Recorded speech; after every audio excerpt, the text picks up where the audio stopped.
Besides the formal records, diplomatic relations between Nigeria and India dates back to colonial era when Indians got involved with Africa, among other factors. This relationship is well over 60 years now. In sustaining these ties, a lot has taken place from many fronts. Keeping faith with Nigeria-India relations is our focus on the program. And my guest is the High Commissioner of India to Nigeria, His Excellency Abhay Thakur. Namaste. The program continues just after this time out. Stay with us.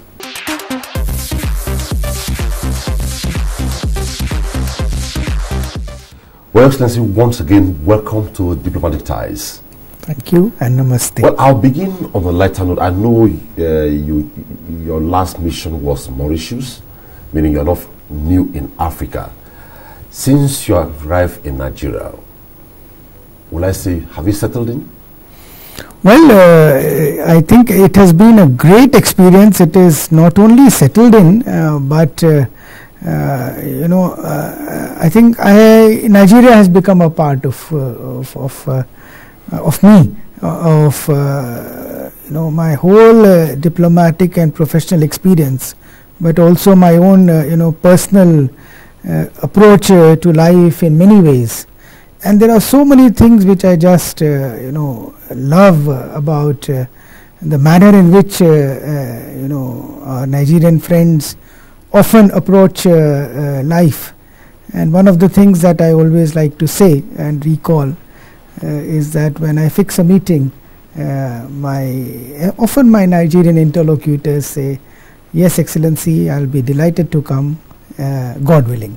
I remember you said so at the last Republic Day. Yes, and there is so much I learned from such a positive yet prepared for any outcome.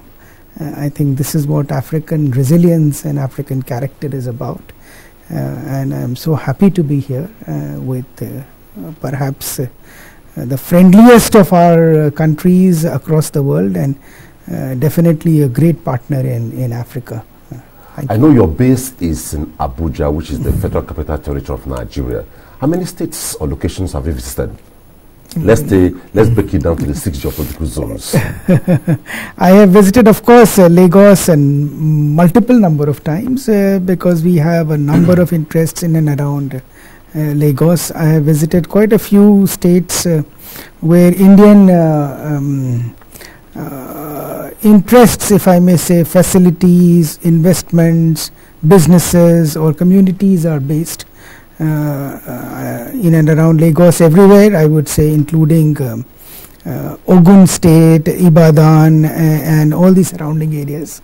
I have been privileged to be able to visit Kano in particular, where I was very happy and surprised, pleasantly surprised to see so many friends speaking Hindi and having learnt it only from Bollywood movies, and of course Kaduna, which is a regular stopover for me because of many interests, including our defense engagement, NDA Kaduna, its numerous business connections that we have. And I have had several other states where I would have wanted to visit, but I could connect with them virtually because of the last 1 year. So Kwara, of course, I was very happy to attend virtually a ceremony for inauguration of a sugar institute not so long ago. So all in all, I have seen a fair bit, but I think I do need to see a few other parts of Nigeria. By the record, it is very outstandingly clear that India has a very huge volume of trade with Nigeria, and you met it somewhere, and inching towards the second year in office as the head of the mission here in Nigeria. Where are we with it? Where do you intend to take it to? Well, I think to begin with, I very firmly believe that we have set ourselves a target of doubling our GDP from around $2.5 trillion today to $5 trillion in less than a decade, in 5 to 7 years from now. Africa put together has a GDP comparable of about 2.9 trillion. Nigeria is the leading economy of Africa to double its own GDP in the years to come. And I very firmly believe that while much of the growth could be domestically driven, a large and significant part of our growth will only come by greater engagement between India and Nigeria, India and Africa. So I think the volume of trade is good, but is nowhere near its full potential. Even when we are today, as we speak, we have been the largest trading partner of Nigeria, the largest importer of crude oil, nearly and other commodities, incidentally, many other commodities, totaling about $10 billion. Our own exports to Nigeria reaching about $3.6 billion.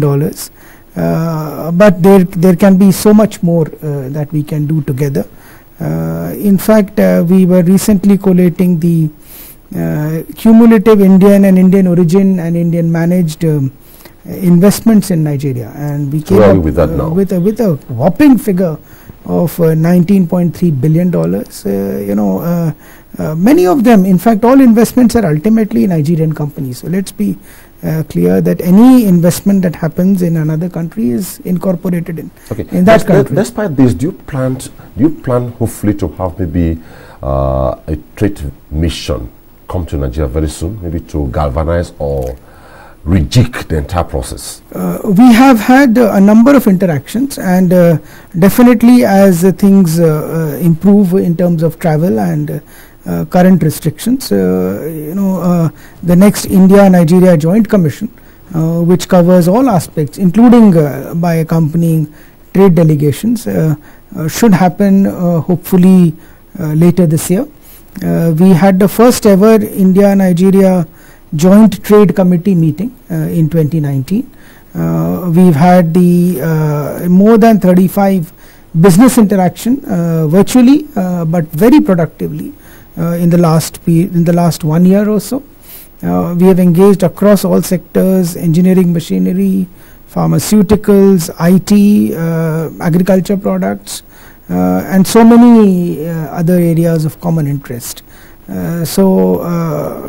While we wait for a major business mission, we are determined to ensure that the momentum of our business exchanges continues, uninterrupted. Okay, let's go to other relations now. The issue of work permits.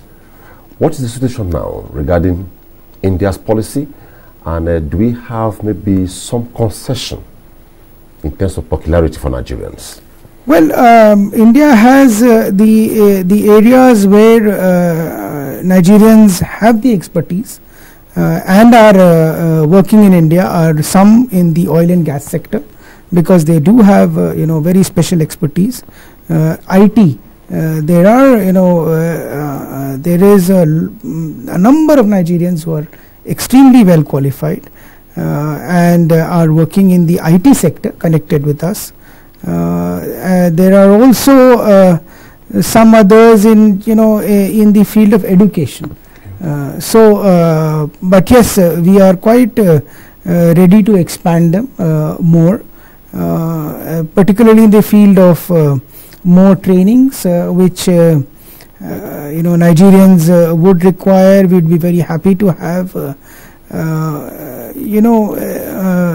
areas, especially where Nigerian experts can contribute in connecting with Nigeria. Once again, education comes straight to our mind, medical and health areas, where we would be happy to have greater comfort level by having select Nigerians in India who will help us both connect better and also serve Nigerian needs better.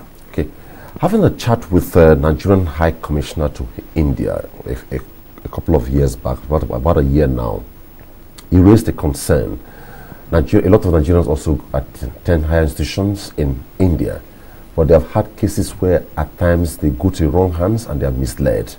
And this tripartite committee that was created, and we want to ask how far with this, have we attained results in terms of closing that gap?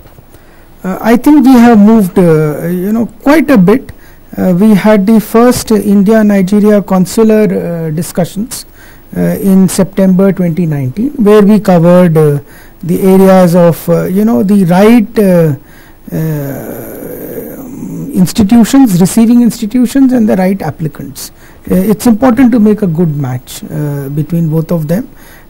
Even at the High Commission level, we have been following very strict norms of there are two types of ratings. One is the UGC registration in India, the University Grants Commission, and the other very important parameter which I'd like to mention here is the National Accreditation Rating, what we call NAC rating.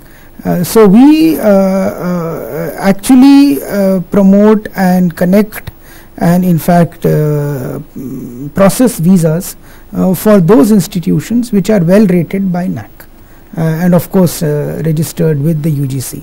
So that has helped us in weeding out such players or who are not up to the mark or who are completely only providing paper education, if I may say that. So we have a mechanism of both the UGC and NAC. We are also connecting quite closely with the Nigerian Education Ministry to have applicants only for those universities. Okay. So I think that is now more or less going to be a thing of the past. Okay.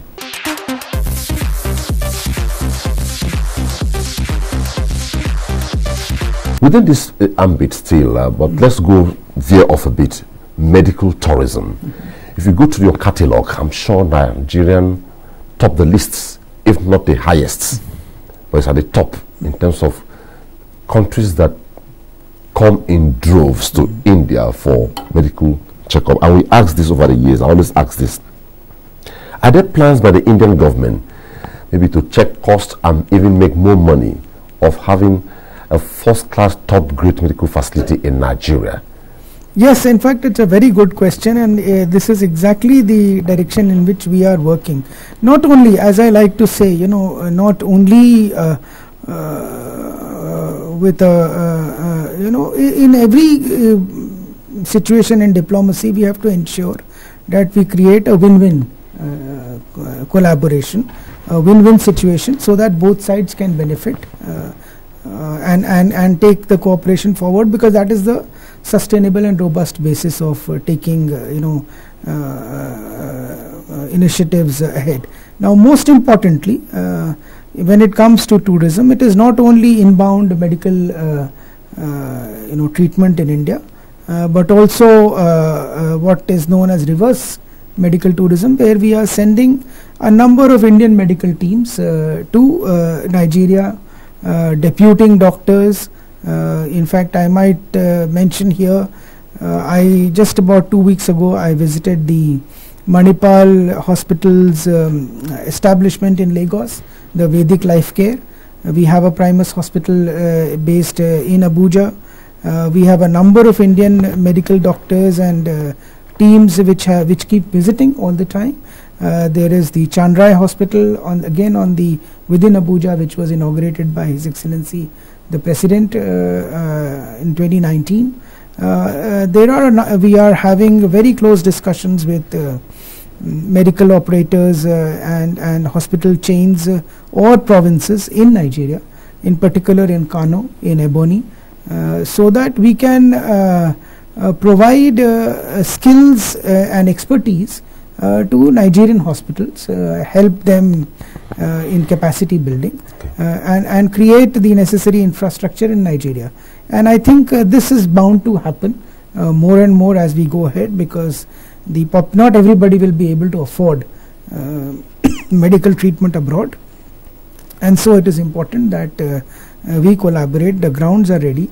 Some hospitals are already in place, and more will come in the years ahead. Okay, in the area of, I know when you talk about the power regimes, you talk about the soft and hard power.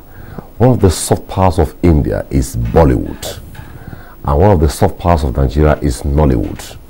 We see a lot of Indian Bollywood in Nigeria. Do you plan to reciprocate this by opening a soft landing for Nigeria to also penetrate Southeast Asia through India? So that when we go there, as we have floods of Indian movies in Nigeria, we also have floods of Nigerian movies in India and Southeast Asia. Well, I think the market is there. The grounds will need to be prepared, particularly in terms of the budgets and the finances required for foreign showings or viewings of films. And this is something Bollywood has been largely private sector driven, but they are very open. In fact, there have been a number of India-Nigeria co-productions on a smaller scale, including one most recently. We want it on a bigger scale. Yes, one most recently, Namaste Wahala. Yes. But I think this is something which we are open to. We are having, in fact, I must say, Bollywood is one of the most open industries in the world. When you look at the stars, the locales, the locations, often the themes, and I would say that the Indian Bollywood broadly can be divided in terms of its size or financial size in three sectors: 1/3 domestic, 1/3 foreign, and 1/3 the music market. So we are very, very open. We want to have greater engagement. We hope to see maybe in the next couple of months a bigger package or collaboration, Bollywood, Nollywood, and it crisscrosses towards Southeast Asia through India, and then Bollywood into Africa through Nigeria. We hope to see that. Before we exhaust the time, let's quickly go to ICT. One stronghold or under soft power India is the ICT. You have talked about the issue of India opening up hospitals and more hospitals in Nigeria to ward off the costs of Nigerians going in droves to India for medical checkup. ICT-wise, you're top-notch. What plans do you have to also bring the Indian ICT face to Nigeria? Well, particularly there are several areas in which this has been discussed. In fact, most recently there was an important discussion between NASSCOM and the NASIMA, including its other subsidiary organizations, but focused on the IT sector. And the major area where I think we can collaborate more is utilizing IT for social and economic development. Okay. Affordable IT for, whether it's e-governance, it is for transportation solutions, it is for health solutions, tele-education, telemedicine, even we were talking more recently of collaborating. Just yesterday we had a webinar between your National Primary Health Development Agency and the National Health Authority of India on exchanging experience on the vaccine administration platform. There are so many of these, but I think the one which really holds greatest promise is the application of IT, including the most recent advances in AI and others for public good. This is where we can collaborate a lot. We are doing, whether it's apps, whether it is solutions in banking, in health, in transportation, cyber security. Security, yes, cyber security. We had a very important dialogue between the two national security advisors in March, when we had the honor of receiving the Nigerian NSA in India. He was received by his counterpart. There are a number of areas where we are working together, and we'll take it. When we have the opportunity to chat again on this program, God willing, let me speak that way, like you said, we'll be looking at where is the place of Incredible India, Make in India, India ICT, and a hosts, and also veer into the India iTech program. That will be when we meet again. Well, before I allow you go, what is your projection? You came to Nigeria, you met it where you met it. Where do you intend to leave it by the time you're done with your mission assignment here in Nigeria? Well, I think it's definitely some time to go before this happens. But yes, I think it's very important as diplomats that we create the necessary ground, the goodwill, the friendship, and the connections to ensure that we can take our relationship to the next level. I spoke about trade economic collaboration. We spoke about SNT. We signed most recently, in fact last year in September, the India-Nigeria Space Cooperation Agreement. We are discussing a number of these very important areas. I think it is just a matter of probably just a few years where the largest economy of Africa and the largest democracy of Africa will engage ever more closely with the largest democracy in the world and the largest economy in South Asia. It is inevitable. We can either be part of it or we could watch it happen, but it will happen nevertheless. There are, when we come to capacity building in the field of defense and security, this is a major area. When we talk about expanding our defense collaboration to include platforms and joint research, that is another area. When we talk about more investments, because that is bound to happen, I just recently visited the Lagos Free Zone done by the Tularam Group. Very attractive for a number of Indians to come here. And I think the more we talk, the more we connect, the potential is going to drive us together, closer together, and make sure that we are steadfast partners, not only in our own respective approaches to global affairs, which we see in multilateral fora, but even more so on ground, on a day-to-day basis, in all walks of human endeavor. Okay. Your Excellency, Ambassador Abhay Thakur, it was nice having you on Diplomatic Ties. And I must say, namaste. Namaste. For being on the program. Namaste. And we hope to make time to be when we invite you next time. Thank you so much. That's it on the program today. We looked at sustaining and taking the relationship between Nigeria and India to the very next level. When we have the opportunity to meet again with His Excellency Ambassador Abhay Thakur, we'll be looking at Incredible India, Make in India, and a host of other initiatives put together by India in all to relate with the world and how the Nigerian interest will be factored. Thanks for watching.